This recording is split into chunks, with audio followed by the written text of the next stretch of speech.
Hello everyone, मैं हूं CA Saurabh Singh Baghel and welcome back to my YouTube channel. So दोस्तों, इस वीडियो में हम एमसीक्यूज क्वेश्चन की प्रैक्टिस करेंगे। एमसीक्यूज की प्रैक्टिस करेंगे। क्यू का मतलब तो क्वेश्चन ही होता है, जो कि UP PGT, Jharkhand PGT commerce या UK triple SCS assistant accountant के लिए इंपॉर्टेंट हो सकते हैं। ये क्वेश्चंस आपके रिवीजन में काम आएंगे। जो टॉपिक के होंगे वो टॉपिक मैं आपको बता दिया करूंगा और वहां जाके आप इसको रिवाइज कर सकते हैं, तो आप अच्छे से अपनी प्रिपरेशन को पुख्ता कर सकते हैं। वीडियो को आगे शुरू करें।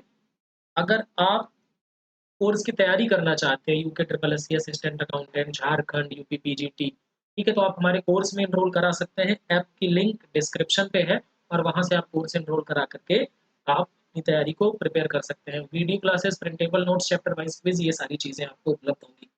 चलिए क्लास को शुरू करते हैं। पहला क्वेश्चन आपकी स्क्रीन के ऊपर है। Cost accounting provides all of the information except. लागत लेखांकन निम्नलिखित सभी जानकारी प्रदान करता है सिवाय इसके। मतलब कौन सी जानकारी आपको कॉस्ट अकाउंटिंग से नहीं पता चलेगी? तो इसका क्या जवाब होगा भैया?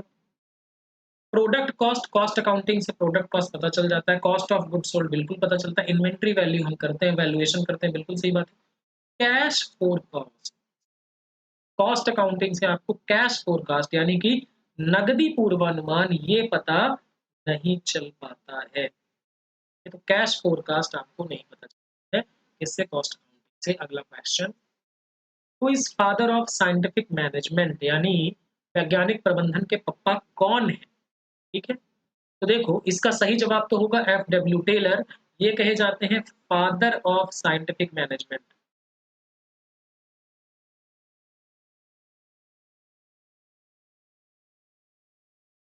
पीटर ड्रकर को बोला जाता है। पीटर ड्रकर ने एक सिद्धांत दिया था जिसको कहते हैं मैनेजमेंट बाय ऑब्जेक्टिव, एमबीओ। इसको क्या कहते हैं? एमबी। विक्टर वी रूम्स ने इसको, इन्होंने दिया था वी रूम्स एक्सपेक्टेंसी थ्योरी, यानी कि वी रूम का प्रत्याशा सिद्धांत।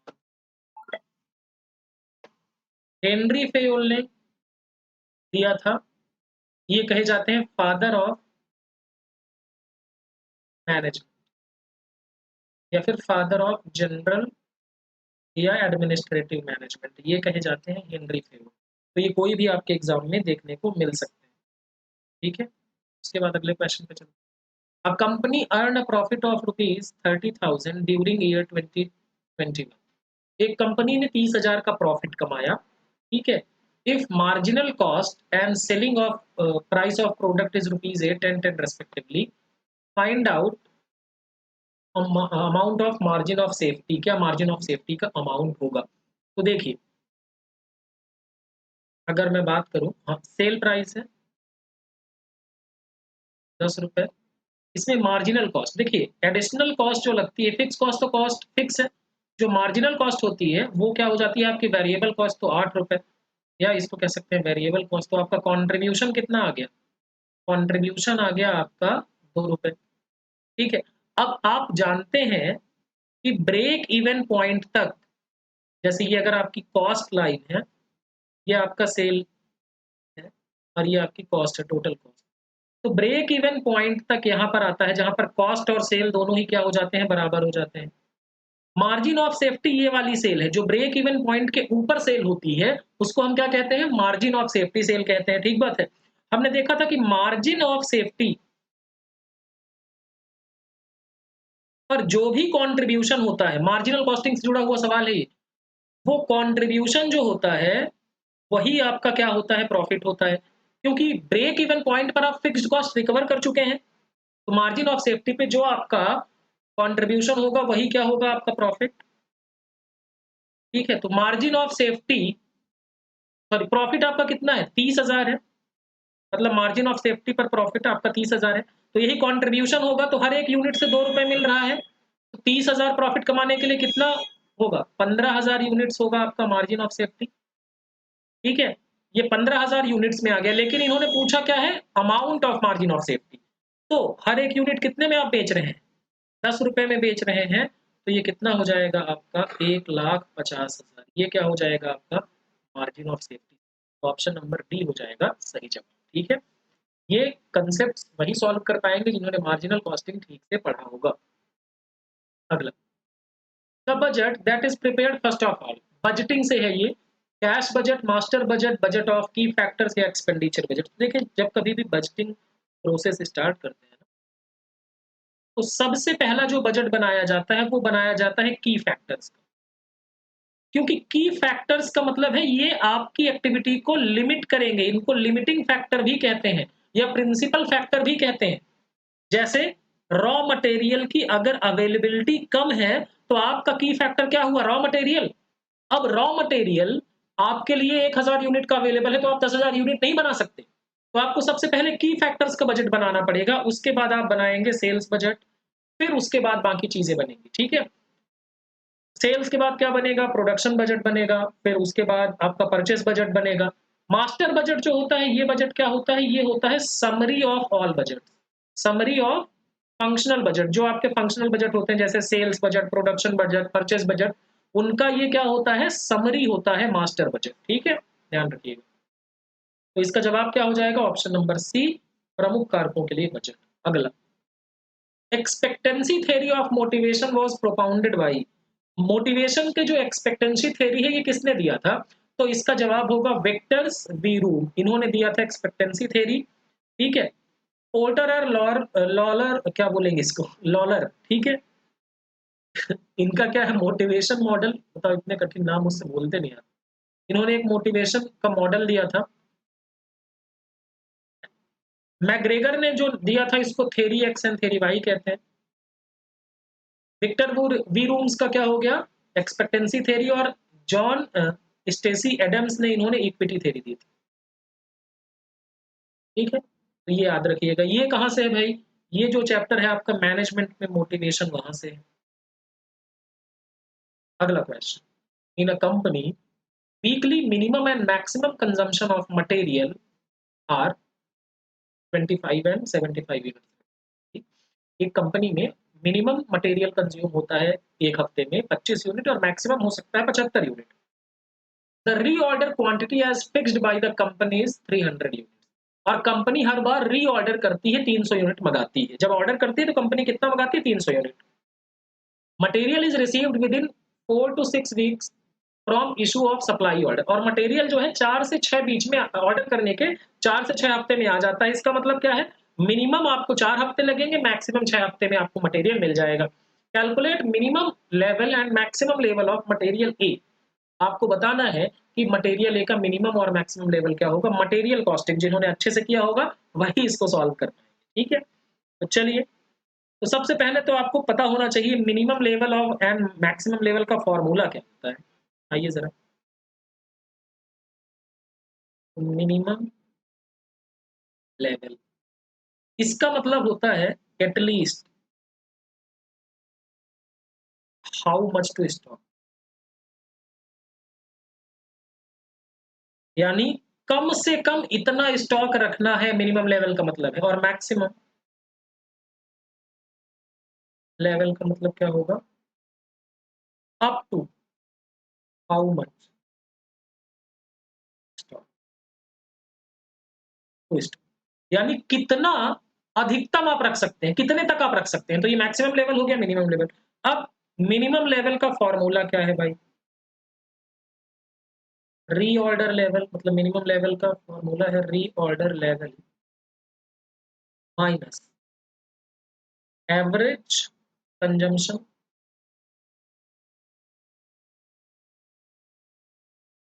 Into average reorder period. ठीक है, reorder level minus average consumption into average reorder period.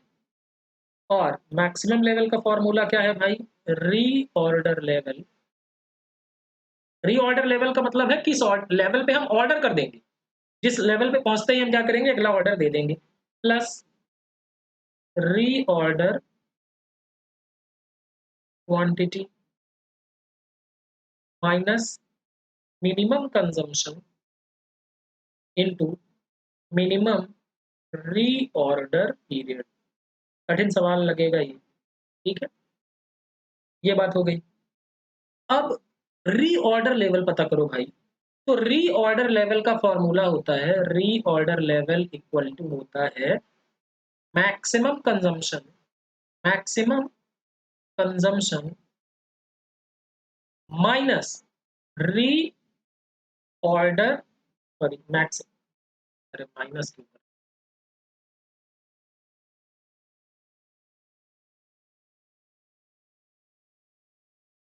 Multiplied by maximum reorder period. Sir इतना बड़ा क्वेश्चन, देखिए इतना बड़ा क्वेश्चन कभी कभी आ सकता है, झारखंड पीजीटी में तो आ ही सकता है, बाकी स्टेट पीजीटीज में इतना बड़ा क्वेश्चन कब आएगा। एक आध पूछ सकते हैं, जैसे वो मिनिमम लेवल मैक्सिमम लेवल ये पूछ सकते हैं। तो मैक्सिमम कंजम्पशन कितना है, 75 यूनिट का।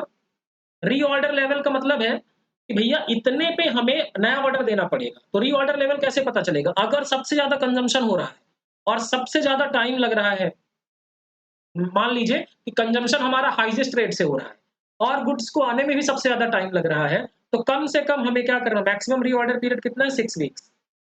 तो ये कितना आ जाएगा आपका 450 यूनिट, ठीक है, ये कितना आ गया आपका 450 यूनिट। यानी 450 यूनिट जब हमारा हमारे पास रहेगा तो हम क्या कर देंगे, अगला ऑर्डर दे देंगे। और अगला ऑर्डर कितने का देंगे, इन्होंने लिख दिया है 300 यूनिट का, यानी री ऑर्डर क्वांटिटी हमें पता है 300 यूनिट। इसी के लिए हम ईओक्यू का कैलकुलेट करते हैं, इकोनॉमिक ऑर्डर क्वांटिटी, ठीक है, ये पता चल गया। तो अब री ऑर्डर लेवल मिनिमम के लिए कितना है भाई, 450, इस पे हमें ऑर्डर कर देना है, माइनस एवरेज कंजम्पशन कितना है, एवरेज कंजम्पशन कैसे आएगा, opening, sorry minimum plus maximum divided by 2। तो 25 प्लस 75 डिवाइडेड बाई 2 कितना आ जाएगा, 50, इंटू एवरेज रीऑर्डर पीरियड कितना है, 4 प्लस 6 डिवाइडेड बाई 2, तो ये आ गया 5, ठीक है। तो ये अब माइनस करने के बाद कितना आएगा, ये 250 माइनस, मतलब 450 में 250 करेंगे तो ये कितना आ गया, 200 यूनिट्स। यानी मिनिमम आपको इतना रखना ही रखना है किसी भी परिस्थिति, ठीक है। अब मैक्सिमम की बात करें तो रीऑर्डर लेवल कितना है, 450 हमने कैलकुलेट किया, रीऑर्डर क्वांटिटी कितना है 300, और मिनिमम कंजम्पशन कितना है आपका 25, और मिनिमम रीऑर्डर पीरियड कितना है आपका 4। ये हो गया 750 minus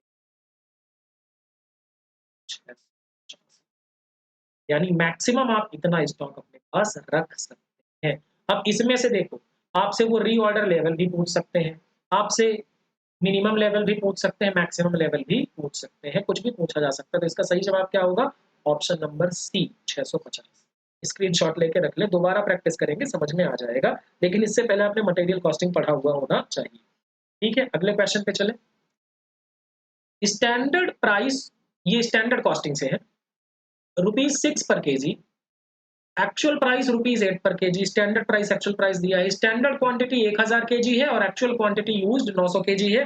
calculate material cost variance and material price variance and material usage variance, तीन वेरिएंस आपने कैलकुलेट करना है। तो चलिए, मटेरियल कॉस्ट वेरिएंस, ठीक है, इसका फॉर्मूला क्या होता है भाई, इसका फॉर्मूला होता है standard price into standard quantity minus actual price into actual quantity. तो स्टैंडर्ड प्राइस कितना था, ₹6, स्टैंडर्ड क्वांटिटी कितनी थी 1000, एक्चुअल प्राइस कितना था, एक्चुअल प्राइस कितना था ₹8, और एक्चुअल क्वांटिटी कितनी है 9। तो ये कितना हो गया 6000 माइनस 7200। तो भैया ये कितना आ गया, हमने स्टैंडर्ड कॉस्ट लगनी थी 6000 और लग कितनी गई 7200, तो ₹1200 हमारा एडवर्स आ गया। भाई कॉस्ट ज्यादा लग गई तो हमारे लिए अच्छी बात थोड़ी है, तो ₹1200 ये क्या आ गया आपका एडवर्स आ गया। अब मटेरियल कॉस्ट वेरिएंस दो वेरिएंस से मिलके बनता है, एक मिलके बनता है मटेरियल प्राइस वेरिएंस और दूसरा बनता है मटेरियल यूसेज वेरिएंस, ठीक है। मटेरियल प्राइस वेरिएंस का फॉर्मूला क्या होता है, मटेरियल प्राइस वेरिएंस का फॉर्मूला होता है प्राइस का डिफरेंस, तो standard price minus actual price into actual quantity, ठीक है, standard price into actual price minus actual price into standard. तो स्टैंडर्ड प्राइस कितना था, स्टैंडर्ड प्राइस कितना था, 6 रुपए। स्टैंडर्ड रेट कितना है, 8 रुपए। और एक्चुअल क्वांटिटी कितनी है, एक्चुअल क्वांटिटी 900 है। तो ये कितना आ जाएगा, माइनस 1800। ये आ गया क्या आपका 1800 एडवर्स। अब देखो, अगर ये दो दिए हैं, मटेरियल कॉस्ट वेरिएंस दिया है और मटेरियल प्राइस वेरिएंस दिया है, तो मैं मटेरियल यूसेज कैलकुलेट कर सकता हूं। अगर 1200 एडवर्स है ये और ये 1800 एडवर्स है, तो इन दोनों का तो मटेरियल प्राइस और मटेरियल यूसेज का टोटल ही मटेरियल कॉस्ट होता है। मतलब material cost variance equal to material price variance plus material usage variance. तो अगर देखो ये जो है 1200 एडवर्स और ये 1800 एडवर्स है, तो इसमें क्या जोड़ोगे कि आपका 1200 एडवर्स आए, तो इसमें आप क्या करेंगे, 600 फेवरेबल जोड़ेंगे, तो ही जाके ये 1200 एडवर्स आएगा मटेरियल कॉस्ट वेरिएंस। तो आइए कैलकुलेट कर लेते हैं। अब यूजेस में आप क्या करते हैं, क्वांटिटी का डिफरेंस लेते हैं। तो यहाँ पर क्या करेंगे आप, standard quantity minus actual quantity into standard price, ठीक है। आइए जरा, स्टैंडर्ड क्वांटिटी कितनी थी, 1000, एक्चुअल क्वांटिटी कितनी थी, 900 यूनिट, सॉरी, और स्टैंडर्ड प्राइस कितना था, 6 रुपये। तो ये 600 रुपए के आ गया आपके लिए फेवरेबल, जो कि हमने ऐसे भी कैलकुलेट किया। तो ये कभी कभी ऐसा क्वेश्चन भी आ जाता है और कभी कभी ऐसा क्वेश्चन भी आता है एग्जाम। चले आगे, अगला, period cost means variable cost, fixed cost, prime cost, marginal cost. देखो, फिक्स्ड कॉस्ट वो कॉस्ट होती है ना जो कि आपके प्रोडक्शन आउटपुट से क्या इंडिपेंडेंट रहती है। प्रोडक्शन कम करें ज्यादा करें इसको फर्क नहीं पड़ता। वेरिएबल कॉस्ट, प्रोडक्शन करेंगे तो टोटल वेरिएबल कॉस्ट बढ़ती चली जाएगी। Prime cost direct material, direct labour, direct expenses से मिलके बनता है। और मार्जिनल कॉस्ट एक एडिशनल यूनिट बनाने पर जो कॉस्ट लगती है, ठीक है, जनरली वो वेरिएबल कॉस्ट आती है आपकी, ठीक है। तो पीरियड कॉस्ट वो कॉस्ट होती है जो सीधे प्रॉफिट एंड लॉस अकाउंट में चार्ज की जाती है, उसे हम क्या कहते हैं, फिक्स्ड कॉस्ट कहते हैं। क्या कहते हैं, फिक्स्ड कॉस्ट। अगला, who gave the concept of hierarchy of needs, ये भी मोटिवेशन से है। किसने हायरार्की ऑफ नीड का कंसेप्ट दिया था, Frederick Herzberg, Victor Vroom's, Douglas McGregor या ए एच अब्राहम मैस्लो। तो इसका सही जवाब होगा अब्राहम मैस्लो। हर्जबर्ग ने टू फैक्टर थ्योरी दी थी, विक्टर वीरूम ने एक्सपेक्टेंसी थ्योरी दी थी और मैग्रेगर ने थ्योरी एक्स और थ्योरी वाई दी थी। ये हम डिस्कस कर चुके। तो इसका सही जवाब हो गया मैस्लो। उसके बाद which of the following is not a principle of Henri Fayol. Principle of management से क्वेश्चन है कि इनमें से कौन सा हेनरी फेउल का प्रिंसिपल नहीं है। हेनरी फेउल ने 14 प्रिंसिपल्स दिए थे, आपको पता है, 14 प्रिंसिपल, 14 सिद्धांत दिए थे, उनमें कौन सा इनमें से नहीं है। तो डिवीजन ऑफ वर्क उन्होंने दिया था, बिल्कुल दिया था। डिसिप्लिन उन्होंने दिया था, बिल्कुल दिया था। यूनिटी ऑफ कंट्रोल ये सिद्धांत उन्होंने नहीं दिया था। यूनिटी ऑफ कंट्रोल का कोई सिद्धांत नहीं है, ठीक है। तो ये होगा इसका सही जवाब। यूनिटी ऑफ डायरेक्शन उन्होंने बिल्कुल दिया था, तो इसका सही जवाब हो गया नियंत्रण की एकता। ये गलत है, नहीं है इनका सिद्धांत, ठीक है। तो ये क्वेश्चन हमने डिस्कस किए। अगले वीडियो में हम कुछ और क्वेश्चंस डिस्कस करेंगे। इससे आप कंसेप्ट भी रिवाइज करने की कोशिश करिए और साथ ही साथ आप उन चैप्टर्स को पढ़ते जाइए जिन चैप्टर्स का यहाँ पे जिक्र किया जा रहा है। इससे आपकी पकड़ उस चैप्टर पर मजबूत बनेगी, ठीक है। Thank you so much.